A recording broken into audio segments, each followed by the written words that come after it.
नमस्कार। दिन भर की टॉप इंपॉर्टेंट डिफेंस अपडेट पर आपका स्वागत है। आज की टॉप हेडलाइंस। भारत और रूस जल्द ही एक नई पार्टनरशिप करने जा रहे हैं, जिसके तहत रशिया का एक और advance air defence system Bharat में मैन्युफैक्चर किया जाएगा। और सबसे अच्छी बात यह है कि इस एयर डिफेंस सिस्टम को भारत से ग्लोबली एक्सपोर्ट भी किया जाना है। भारत के डिफेंस एक्सपोर्ट से एक और बड़ी खबर सामने निकल के आ रही है, जहाँ पर भारत की तरफ से नाटो स्टैंडर्ड का तैयार किया गया नेवल गन सिस्टम अब हम किसी और देश को एक्सपोर्ट करने जा रहे हैं। DRDO की तरफ से एक नए प्रोजेक्ट की शुरुआत की गई है, जिसमें सैनिकों के लिए एक नए सूट को तैयार किया जाएगा, जिसे पहनकर के सैनिक हवा में उड़ सकते हैं। भारत अमेरिका से F-35 फाइटर जेट खरीद ले, इस चीज के लिए अब इजराइल की तरफ से भी भारत को फोर्स किया जा रहा है। वहीं बेंगलुरु के एक स्टार्टअप ने भारत के तेजस MK2 के लिए और आने वाले एमका प्रोग्राम के लिए बहुत ही एडवांस कंट्रोल ग्रिप सिस्टम को मेड इन इंडिया तैयार किया गया है। तो आइए आज की इस वीडियो में सारी इंपॉर्टेंट अपडेट डिटेल्स में आपको बताते हैं। यदि आपको हमारा काम पसंद आया तो वीडियो को लाइक और चैनल को सब्सक्राइब जरूर कीजिएगा। सबसे पहले रूस से आ रही अपडेट की बात की जाए तो रूस का S-400 air defence system already Bharat इस्तेमाल कर रहा है, लेकिन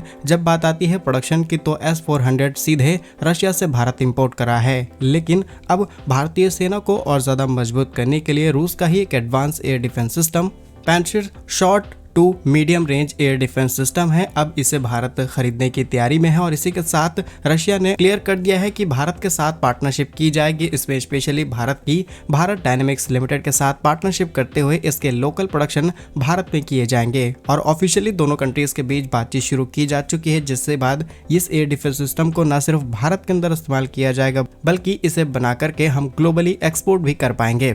अगर हम पैंटियर S1 की कुछ डिटेल्स आपको बताएं तो ये एक तरीके का ऑटोमेटिक सिस्टम भी है और इसे मैनुअल भी ऑपरेट किया सकता है। ये एक कम दूरी का एयर डिफेंस सिस्टम है। ये कई तरीके के हथियारों पर आसानी से हमला कर सकता है। सबसे अच्छी बात कि एक मोबाइल वेकर पर इंस्टॉल है, यानी कि इसे कहीं पर भी आसानी से डिप्लॉय किया जा सकता है। इसमें सतह से हवा में मार करने वाली 12 मिसाइलों को लगाया गया है और 2 mm की ऑटोमेटिक तोपों के साथ इसे इंटीग्रेट किया गया है। मिसाइलों के साथ इसकी रेंज 1200 से 20,000 मीटर तक की दूरी है। साथ ही जो बंदूकें इंटीग्रेट की गई हैं वो 200 से 4,000 मीटर की दूरी पर लक्ष्यों को भेज सकती हैं। और कवरेज की बात की जाए तो लगभग 15 मीटर से 15,000 मीटर तक फैले हुए एरिया में ड्रोन या फिर किसी भी ऊंचाई पर उड़ रहे हथियार को आसानी से निशाना बनाया जा सकता है। इसकी खासियत ये है कि 1000 मीटर प्रति सेकंड की गति से लक्ष्यों पर हमला करती है। और एक ऐसा सक्सेसफुल एयर डिफेंस सिस्टम है जिसका इस्तेमाल सिर्फ रशिया नहीं करता, बल्कि अल्जीरिया, यूनाइटेड अरब अमीराट्स और इराक, सीरिया जैसे देशों ने इसका ऑलरेडी इस्तेमाल किया है। और अब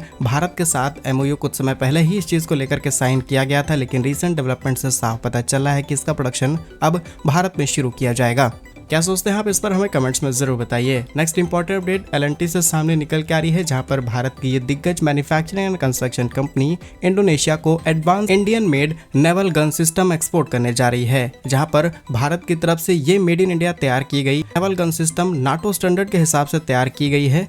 इसका नाम है तीव्र 40। वैसे तो इंडोनेशिया की भारत के साथ ऐसी पहली डील नहीं है, इससे पहले भी इन्होंने इंटरेस्ट दिखाया है कि ये अपनी सबमरीन एयरक्राफ्ट कैरियर्स जो बनाना चाहते हैं, इसमें भारतीय टेक्नोलॉजीज का इस्तेमाल किया जाएगा और भारत के साथ फुली पार्टनरशिप करते हुए ये अपने स्वदेशी प्रोग्राम को आगे बढ़ाएंगे। लेकिन जब जरूरत पड़ेगी हथियारों की जिन्हें ये आसानी से प्रोड्यूस नहीं कर सकते, उन्हें डायरेक्ट भारत से खरीदा जाएगा। इसका रिसेंट एग्जाम्पल 2022 में देखने को मिला, जब इन्होंने भारत से 2 40 mm के इन गन सिस्टम को सक्सेसफुली भारत से खरीदा। और अब और बड़ी क्वांटिटी में तेवरा गन सिस्टम को खरीदने के लिए इंटरेस्ट शो किया गया है। अगर हम इसकी डिटेल्स आपको बताएं तो करीब 40 ऐसे ही हथियारों को इंडोनेशिया भारत से खरीद सकता है, जिसकी रेंज करीब 11,800 मीटर के आसपास है और इफेक्टिव रेंज करीब 3,500 मीटर के आसपास है। ये किसी भी हवाई लक्ष्य को आसानी से समुद्र में बैठे बैठे टारगेट कर सकता है। और सरफेस टारगेट 11.8 किलोमीटर का है, एरियल टारगेट 3.5 किलोमीटर के आसपास। सबसे इंपॉर्टेंट फीचर्स तो यही है कि एक हाई एंड टेक्नोलॉजी है, डिफेंस इक्विपमेंट्स है, ऑपरेटर सेफ्टी और इंटरनेशनल यूजर्स बहुत आसानी से किए जा रहे हैं। और भारत अब इसे और ज्यादा देशों को एक्सपोर्ट करने की तैयारी में है। ऑल्सो वियतनाम, फिलीपींस जैसे देशों ने इसे खरीदने में इंटरेस्ट दिखाया है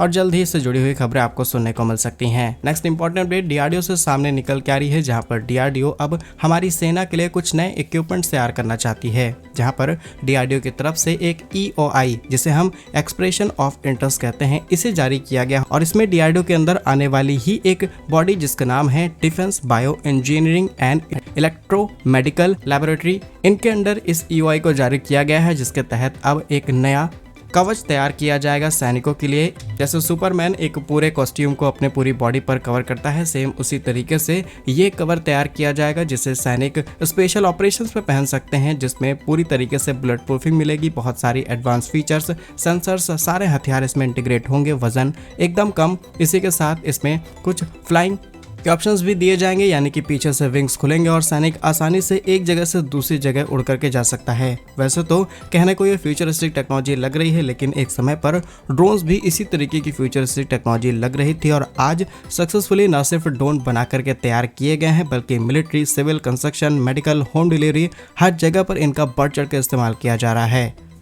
लेकिन DRDO की इस चीज़ में तारीफ करनी होगी कि वो टेक्नोलॉजीज जो अपकमिंग है 2030, 35, 40 में हमें देखने को मिलेंगी, उन पर हमने अभी से बेसिकली काम करना शुरू कर दिया है। बाकी आने वाले टाइम में से जुड़ी हुई और भी ज़्यादा डिटेल सामने निकल के आएंगे और अगर आप कहेंगे तो इस पर एक डिटेल वीडियो हम आपके लिए ज़रूर लेकर के आएंगे। बाकी DRDO की इस तैयारी पर आप क्या सोचते हैं हमें कमेंट्स में ज़रूर बताइएगा। नेक्स्ट इंपॉर्टेंट अपडेट इजराइल से सामने निकल के आ रही है, जहाँ पर फाइनली इजराइल ने भारत के लिए अमेरिका के साथ जाना शुरू किया है और ये कहा जा रहा है कि भारत जो F-35 फाइटर जेट खरीदना चाहता है या फिर भारत की जो रिक्वायरमेंट है अपने 5th जनरेशन फाइटर जेट को खरीदने की, ये भारत को F-35 से अच्छा कोई ऑप्शन नहीं मिलेगा। और इस बात को इजराइल के राजदूत रियोवेन अजार ने कही है और साफ शब्दों में कहा गया है कि हम ऑलरेडी F-35 को एक लंबे समय से ऑपरेट करते चले आ रहे हैं, इसमें किसी भी तरीके की प्रॉब्लम नहीं है और ये भारत के लिए बहुत ही परफेक्ट सॉल्यूशन है, जहां पर भारत को रिक्वायरमेंट है एक 5th जनरेशन फाइटर जेट की। सिर्फ इतना ही नहीं बल्कि इजराइल की प्रोटेक्शन इस फाइटर जेट ने एक लंबे समय से की है और आज से नहीं बल्कि साल 2010 में ही इजरायली वायुसेना ने इस फाइटर जेट को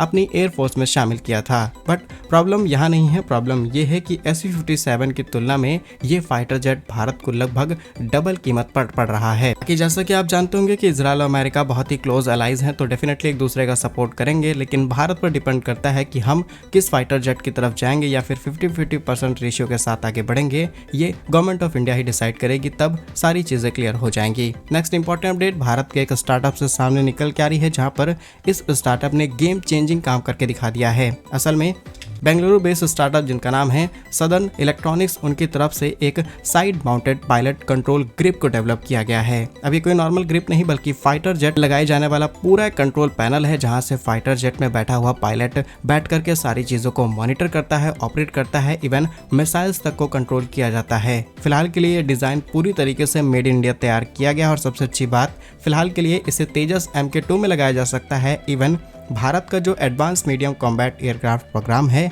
उसमें भी इसे इंटीग्रेट किया जा सकता है। लगभग सभी परीक्षणों में ये ग्रिप सिस्टम पूरी तरीके से खरा उतरा है और ऑफिशियली इस बात को कंफर्म नहीं किया जा सकता, लेकिन कई रिपोर्ट्स दावा करी हैं कि आने वाले समय में HAL के साथ इस टेक्नोलॉजी को शेयर किया जाएगा और आने वाले भारत के कई एयरक्राफ्ट्स में इसे इंटीग्रेट करते हुए हम इस चीज में भी आत्मनिर्भर बन जाएंगे। तो समय के साथ लगभग हर एक चीज हम तैयार करना शुरू कर चुके हैं, बस सिर्फ एक इंजन की कमी है। जिस दिन भारत ने उसे बना लिया, दुनिया में भारत को आगे बढ़ने से कोई नहीं रोक पाएगा। क्या कुछ सोचते हैं आप इस पर हमें कमेंट्स में जरूर बताइए। भारत कैसे ही वीडियोस पाने के लिए वीडियो को लाइक, चैनल को सब्सक्राइब जरूर कीजिए। वंदे मातरम, भारत माता की जय।